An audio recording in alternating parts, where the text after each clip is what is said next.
Thank you all.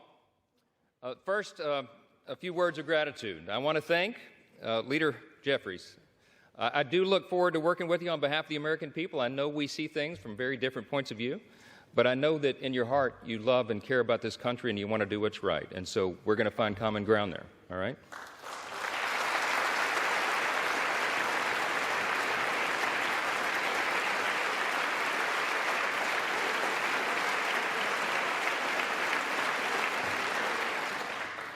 I want to express my great thanks for our Speaker Emeritus, Kevin McCarthy.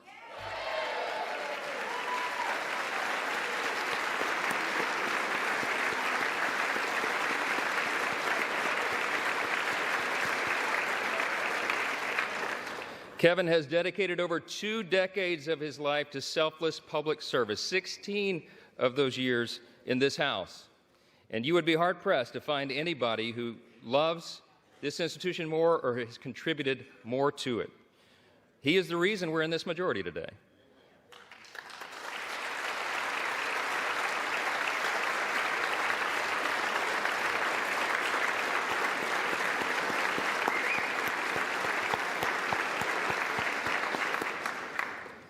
His impact can never be overstated, and I want to thank him for his leadership, his friendship, and the selfless sacrifice that you and Judy have made for so many years. You helped build it, Kevin, and we owe you a great debt of gratitude.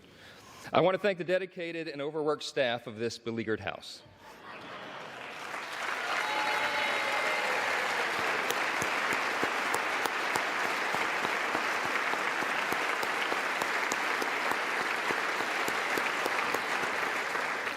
They accept praise so stoically. But Miss Susan Cole, our House reading clerk, and yes.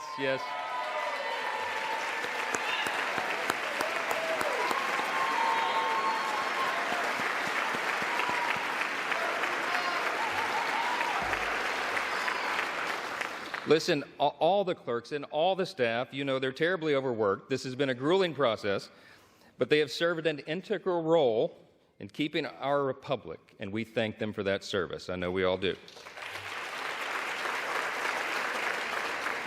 I want to thank my dedicated wife of almost 25 years, Kelly. She's not here. We couldn't get a flight in time. This happened sort of suddenly. But we're going to celebrate soon. She spent the last couple of weeks on her knees in prayer to the Lord, and she's a little worn out. We all are. I want to thank our children, Michael and Hannah and Abby and Jack and Will. All of our children sacrifice. All of them do, and we know that. And there's not a lot of perks to being a member of Congress's kid, right?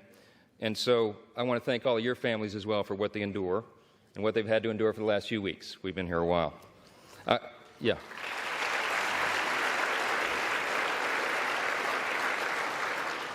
I want to thank my faithful mother, Jeannie Johnson, who bore me at the age of 17, and my brothers Chris and Josh, and my sister Laura, and all their families, and all of our extended family.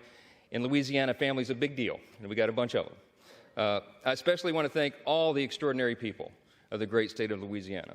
We have never had a Speaker of the House hail from our state, and so they've been lifting us up. I thank the people of Louisiana for the opportunity to serve you in Congress, and I'm humbled by your continuous support. We will make you proud. To my colleagues, I want to thank you all for the trust that you have instilled in me to lead us in this historic and unprecedented moment that we're in. The challenge before us is great, but the time for action is now, and I will not let you down.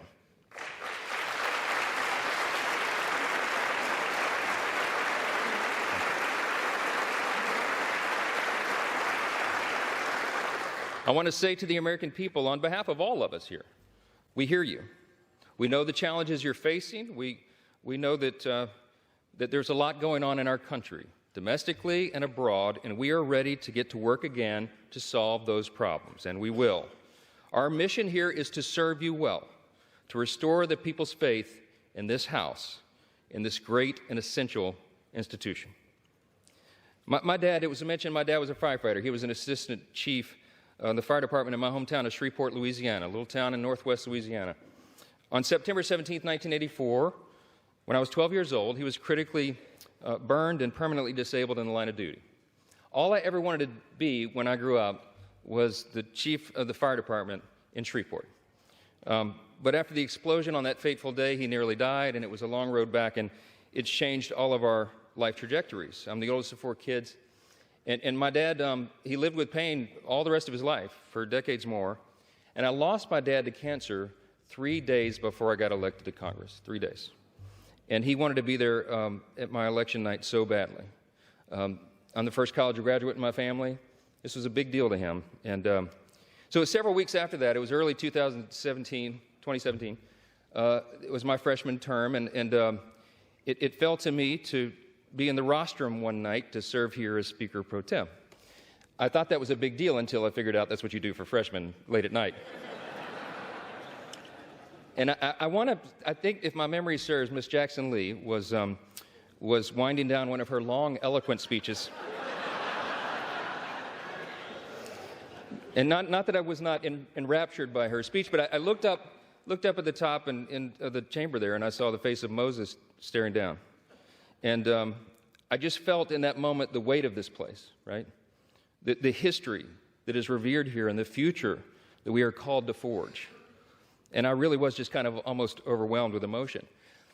It occurred to me in that moment, it had been several weeks, and I had not had an opportunity yet to grieve my dad's passing, and I just had this sense that somehow he knew. And I had tears come to my eyes, and I was standing here, and I'm wiping them away, and then it suddenly occurs to me, the late-night C-SPAN viewers are going to think something's very wrong with the new young congressman from Louisiana. It wasn't Sheila's speech. I'm sorry. I just knew in that moment that my dad, my father, would be proud of me, and I felt that he was. And I think all of our parents are proud of what we're called to do here. I think all the American people at one time had great pride in this institution, but right now, that's in jeopardy. And we have a challenge before us right now to rebuild and restore that trust. This is a beautiful country. It's the beauty of America that allows a firefighter's kid like me to come here and serve in this sacred chamber where great men and women have served before all of us and strived together to build and then preserve what Lincoln did refer to as the last best hope of man on earth. We stand at a very dangerous time. I'm stating the obvious. We all know that. The world is in turmoil. But a strong America is good for the entire world.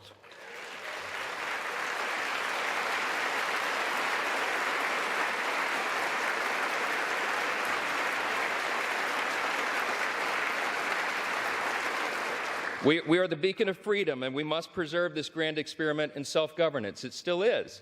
We're only 247 years into this grand experiment. We don't know how long it will last, but we do know that the founders told us to take good care of it.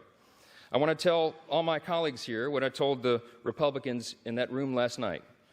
I don't believe there are any coincidences in a matter like this. I believe that Scripture, the Bible, is very clear.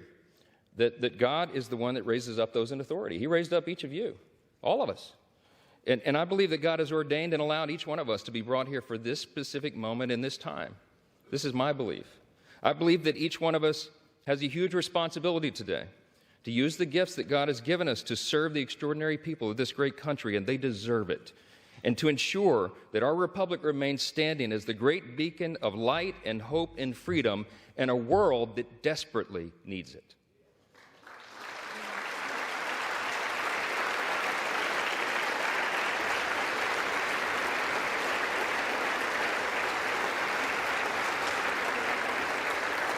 It was in 1962 that our national motto, "In God We Trust," was adorned above this rostrum. And if you look at the little guide that they give tourists and constituents who come and visit the house, if you turn in there to about page 14 in the middle of that guide, it tells you the history of this. And it says very simply, these words were placed here above us. This motto was placed here as a rebuke of the Cold War era philosophy of the Soviet Union. That philosophy was Marxism and communism, which begins with the premise that there is no God. This is a critical distinction that is also articulated in our nation's birth certificate. We know the language well, the famous second paragraph that we used to have children memorize in school, and they don't do that so often anymore, but they should.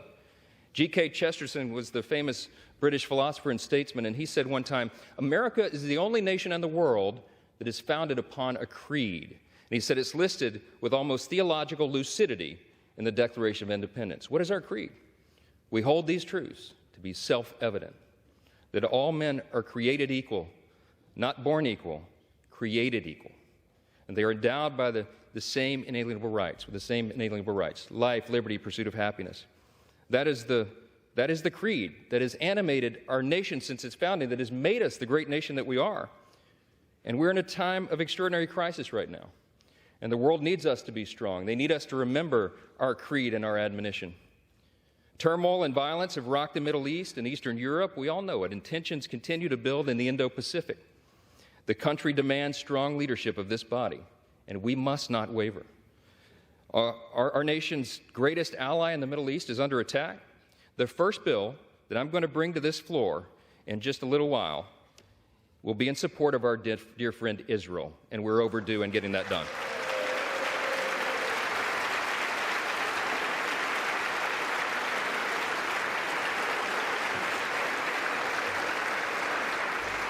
We're going to show not only Israel, but the entire world, that the barbarism of Hamas that we have all seen play out on our television screens is wretched and wrong, and we are going to stand for the good in that conflict. We have a catastrophe at our southern border. The Senate and the White House can no longer ignore the problem. From Texas to New York, wave after wave of illegal migrants are stressing our communities to their breaking points. We know that our streets are being flooded with fentanyl, and all of our communities, children, and even adults are dying from it. The status quo is unacceptable. Inaction is unacceptable, and we must come together and address the broken border. We have to do it.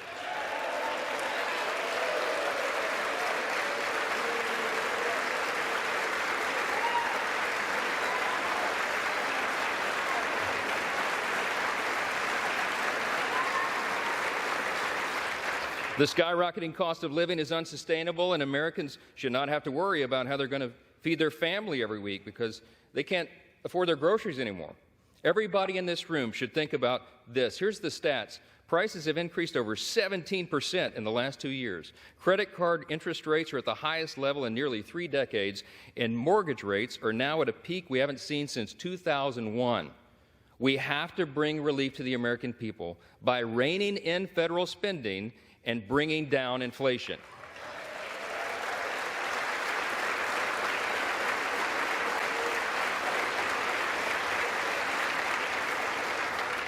The greatest threat to our national security is our nation's debt. And while we've been sitting in this room, that's right, the debt has crossed almost $33.6 trillion. In the time that it's going to take me to deliver this speech, we'll go up another $20 million in debt. It's unsustainable. We have to get the country back on track. Now, we know this is not going to be an easy task, and tough decisions will have to be made. But the consequences, if we don't act now, are unbearable. We have a duty to the American people to explain this to them so they understand it well. And we are going to establish a bipartisan debt commission to begin working on this crisis immediately.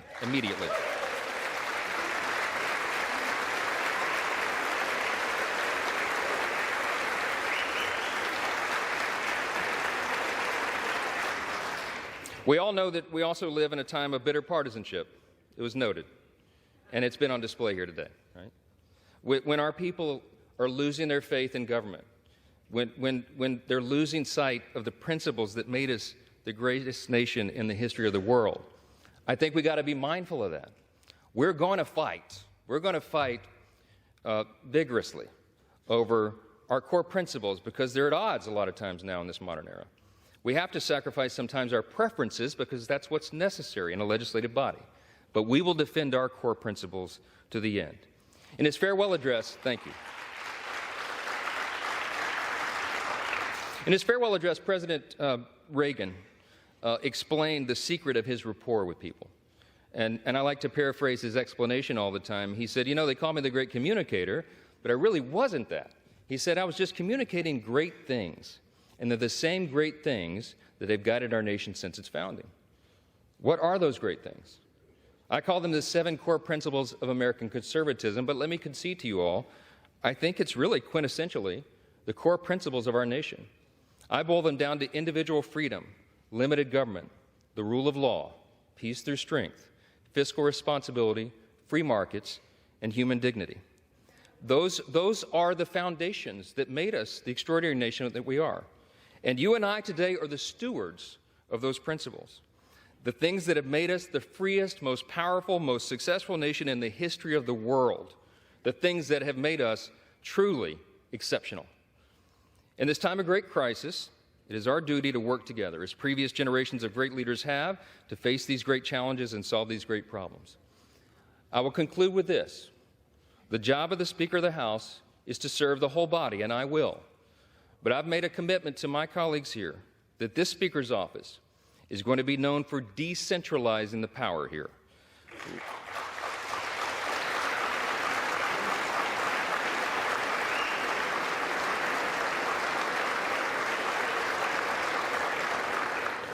My office is going to be known for members being more involved and having more influence in our processes and all the major decisions that are made here, for predictable processes and regular order. We owe that to the people. That's right. And I want to make this commitment to you, to my colleagues here and on the other side of the aisle as well. My office is going to be known for trust and transparency and accountability, for good stewardship of the people's treasure, for the honesty and integrity that is incumbent upon us, all of us, here in the people's house. Our system of government is not a perfect system. It's got a lot of challenges, but it is still the best one in the world, and we have an opportunity to preserve it.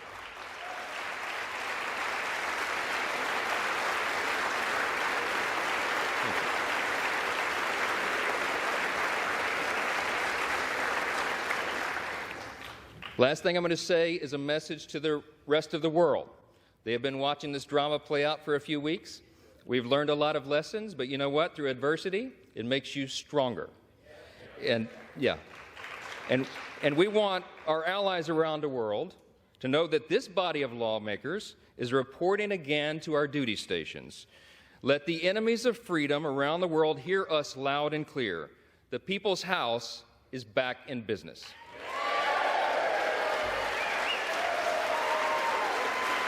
Thank you. Thank you.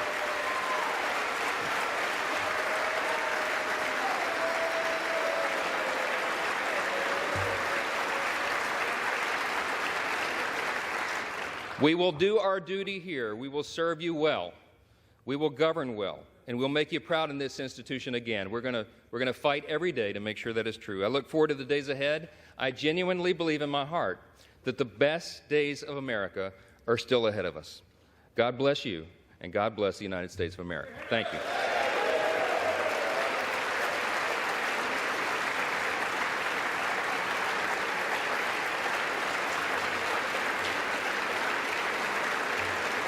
Thank you. I'm now ready to take the oath of office, and I ask the Dean of the House of Representatives, the Honorable Harold Rogers of Kentucky, to please administer the oath of office.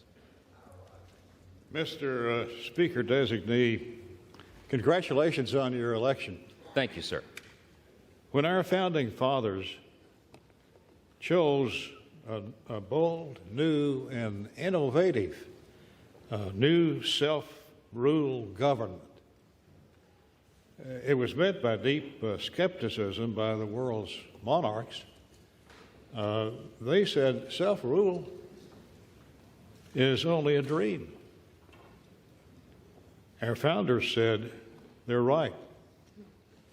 It's the American dream. Amen.